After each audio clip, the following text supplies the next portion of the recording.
Hey, what's up, everybody? Rob Sower here with Sower Real Estate, Keller Williams. And first of all, Happy New Year, 2023. Pretty crazy, but here we are. And hopefully you guys had a great Christmas. Maybe you did some great things with the family, had a nice New Year celebration. I know for us, it's been really nice. Our second oldest, Nicholas, he's been back with us from the seminary. He's over at Gonzaga, and that's been super cool. So hopefully you guys are getting a chance to spend time with family and enjoy the things that actually matter. Let's see, what do I have on my list here? So what do you guys have? Obviously, this time of year, going into the new year, a lot of times people have like goals and all this kind of stuff. I'd love to hear what you guys are working on. You can shoot me a message or whatever, and just kind of tell me what's on the list for you guys today. I know for me, I sound pretty typical this year. I want to get better at physical fitness routine and staying more consistent with some things like that. So I totally sound like the typical New Year's resolutioner, but oh well. So be it. And then one other thing, you guys should have gotten your magnet calendars. I sent those out. Hopefully you got them, and hopefully you actually like them. And that they're actually helpful for you. If you would like to get one and you did not, let me know, because I have some extras. But okay, so we are going to jump into the market dynamics, and as usual, we go through this pretty much every time, but for any new people that are watching, just a quick little overview of what we're going to be talking about. This chart here is the past 12 months, the red line indicating the fluctuation of active homes that are on the market. Each of those months over the last 12 years, or each of the months over the last year, the 12 months over the last year. And then we also have the light gray line that is the everything that went pending that month, and then the dark line is everything that sold that month. So there's kind of some interesting things going on here. Now, again, this is for Ada County. In the email newsletter, you can see we now have a chart for Kootenai County for our office in North Idaho, but I'm not going to get into that too much right now. I'm just going to touch on the Ada County stats. So this month, or December, the completion of December, we had active homes on the market. We had 726. Back in November, it was 1067. So a pretty significant drop. Again, fairly expected this time of year for the seasonality of it. For pendings, we're at 284, and we dropped from 349 in November. And then solds or closed transactions, 358 down from 408. Now, the interesting thing that I want to point out, there's actually a couple of things. So our inventory is 1.4, where'd I go? 1.4 months here. And our cumulative days on market is 26. One thing I wanted to mention is that, so the cumulative days on market being at 26, I think a lot of people would say, oh, well, in this buyer's market, that seems kind of low. And I would kind of agree with that. I don't think that really is a fair indicator of what's really happening out there. Like, for example, I looked back at January, the stats from 12 months ago, basically, and our days on market were like 16. So it hasn't changed a ton. Percentage-wise it has, but not really a whole lot in the actual number. And so I always say that there's a real difference between the market statistics and the market reality of how things actually feel out there on the playing field, I guess you could say. One other thing I wanted to touch on is that our appreciation for the year, we came in at 5.9, so just under 6%. Average home sale existing home sale in Ada County was 609. Now, I don't know if you guys remember, but at the beginning of the year, I actually was mentioning what I was predicting would be the appreciation for 2022. and I had mentioned that I thought it was going to slow down, and I thought it would be between 6 and 8%, probably closer to 6. So I feel pretty good about that, because the beginning of the year, we started pretty quick for appreciation.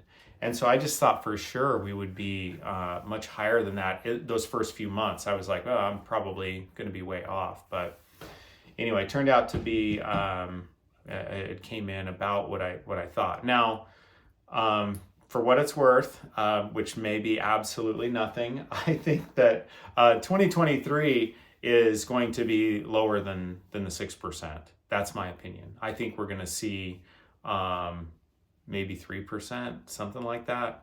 I just don't think, I don't think we're going to see that appreciation. And I don't think that's really rocket science. I think a lot of people would probably agree with that. Okay, that's for the market. Now, I wanted to share kind of a story here that came up recently. This is kind of a situation that came up. I had someone that referred someone to me, and hopefully this won't take too long because I see we're already at like 6 minutes, but I don't know, I just wanted to share this with you guys.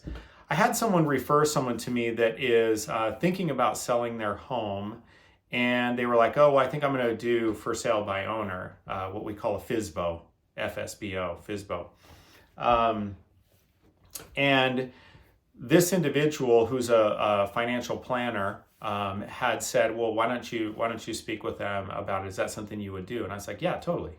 I'll totally talk with them about it. And so I spoke with this individual, and he was kind of telling me their situation. And my approach really was just to say, hey, you're thinking about for sale by owner.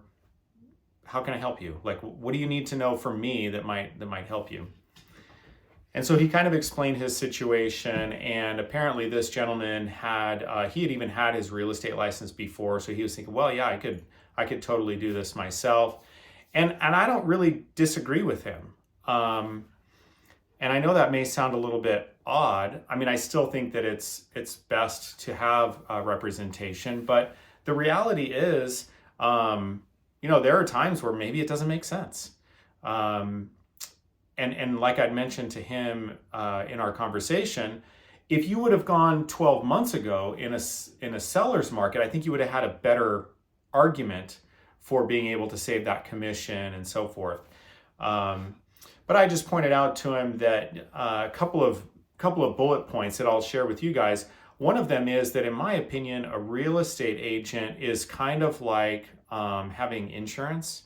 So like not a lot of times, but there are times where you really need that coverage and that protection. And that's when a good real estate agent and a good brokerage can really make a massive difference. But there are times where you may not feel like you're using it. And that could be for a variety of reasons. It could be because maybe the transaction's just going smoothly. And that's great in a lot of ways.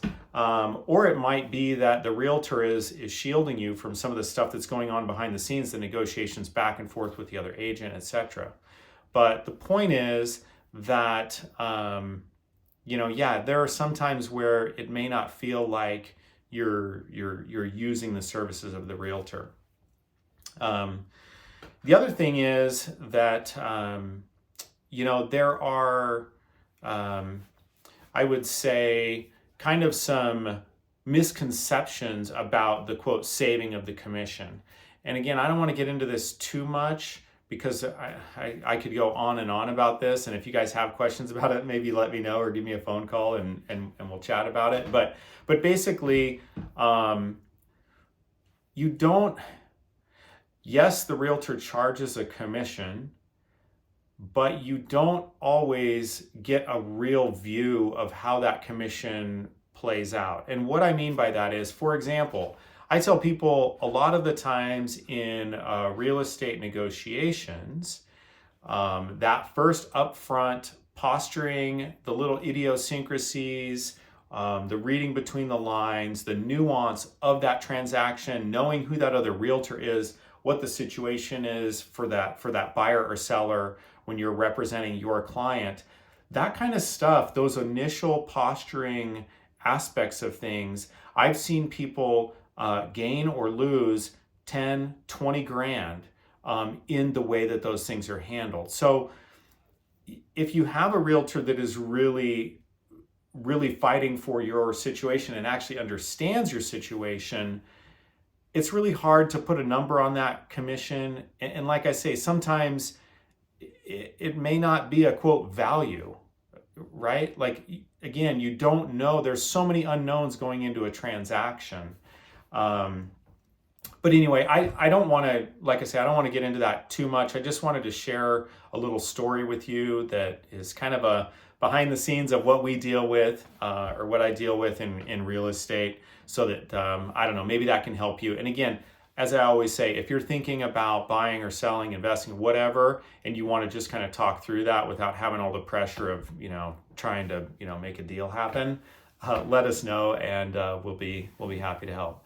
All right, hope you guys have a great new year, and yeah, have a great weekend. All right, bye.